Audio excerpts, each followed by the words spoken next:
अस्सलामुअलैकुम। A1 TV के साथ मैं हूं समन नसीर। शामिल करेंगे न्यूज़ हेडलाइंस। सियासी जमातें तब मखसूस नशिस्तों की अहल होंगी जब कम से कम एक सीट जीती हों। सुन्नी इत्तेहाद कौंसिल की मखसूस नशिस्तें ना मिलने के खिलाफ दरख्वास्त पर अटॉर्नी जनरल के दलाइल। मखसूस नशिस्तों की तकसीम से मुतल्लिक 2002 और 2018 का रिकॉर्ड पेश कर दिया, दलाइल जारी। PTI क़यादत पर दहशतगर्दी के मुक़द्दमात। उमर अयूब और अली अमीन गंडापुर की अदम पेशी पर ATC बरहम। अदालत की नाकाबिल ज़मानत वारंट जारी करने की वार्निंग। पेशी का आखिरी मौका दे दिया। 29 जुलाई को पेश न होने पर ज़मानत खारिज करने का इंतबाह। सुपरिटेंडेंट अडयाला जेल से बानी PTI के प्रोटेक्शन पर रिपोर्ट तलब। निकाह केस अदालत का 8 जुलाई तक केस ख़त्म करने का अंदिया। बानी PTI के वकील ने मुकदमा सियासी करार दे दिया। कहा सुप्रीम कोर्ट ने 39 दिन के बाद औरत को तहफ़्फ़ुज़ फराहम किया। 90 दिन का दौरानिया इद्दत नहीं, रजू का वक्त है। अगर रजू का हक था तो वो सिविल मामला है, ये कह देना काफ़ी नहीं कि मैं रजू कर लेता हूँ। अगर फ्रॉड हुआ था तो उसी वक्त अदालत जाते।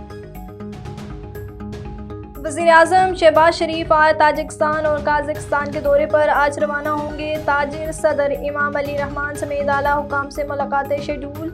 मुख्तलिफ शोबों में मुआहदों और मफाहमत की यादाश्तों पर दस्तखत किए जाएंगे। वज़ीर-ए-आज़म 3 जुलाई को काज़ाकिस्तान पहुँचेंगे। शंघाई ताउन तंजीम की सरबराही इजलास में शरीक होंगे। हेडलाइंस आपने जानी। आपको बताएं, सऊदी अरब मक्का मुकरमा की रौनकें अपने अरूज पर। हज का अख्ताम होते ही उम्रा के सीज़न का आगाज़ हो चुका है। मक्का मुकरमा और मदीना मुनव्वरा में उम्रा ज़ायरीन आना शुरू हो चुके हैं। मज़ीद तफसीलात जानते हैं वहाँ पर मौजूद हमारे नुमाइंदे कामरान मलिक से। जी कामरान मलिक, बताइएगा। सऊदी अरब मक्का मुकरमा की रौनकें अपने अरूज पर। हज का इख्तिताम होते ही उम्रा के सीज़न का आगाज़ हो चुका है। मक्का मुकरमा और मदीना मुनव्वरा में उम्रा ज़ायरीन आना शुरू हो चुके हैं। इस साल 1,80,000 पाकिस्तानी हुज्जाज ने हज का फरीज़ा अंजाम दिया। हज के दौरान सऊदी अरब में बहुत ज़्यादा गर्मी पड़ी।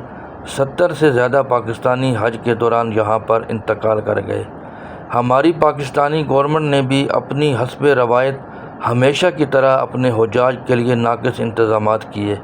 इस साल 11 लाख रुपए से लेकर 15 लाख रुपए सरकारी हुज्जाज से लिया गया, लेकिन इनको सहूलियात 5 लाख रुपए की भी नहीं दी गई। ना ही ट्रांसपोर्ट के अच्छे इंतज़ामात किए गए, ना ही हाजियों को बेहतरीन रहायश दी गई और ना ही बेहतरीन मेडिकल की सहूलत पाकिस्तानी गवर्नमेंट ने अपने हुज्जाज को यहाँ पर मुहैया की। नाक़िस इंतज़ामात की वजह से बहुत से पाकिस्तानी यहाँ पर मुश्किलात का शिकार हुए। कामरान मलिक, A1 न्यूज़, सऊदी अरब। न्यूज़ स्टूडियो से फिल वक्त इतना ही। मज़ीद खबरों और अपडेट के लिए देखते रहिए A1 टीवी। A1 टीवी, सब पे नज़र, अंदर की खबर।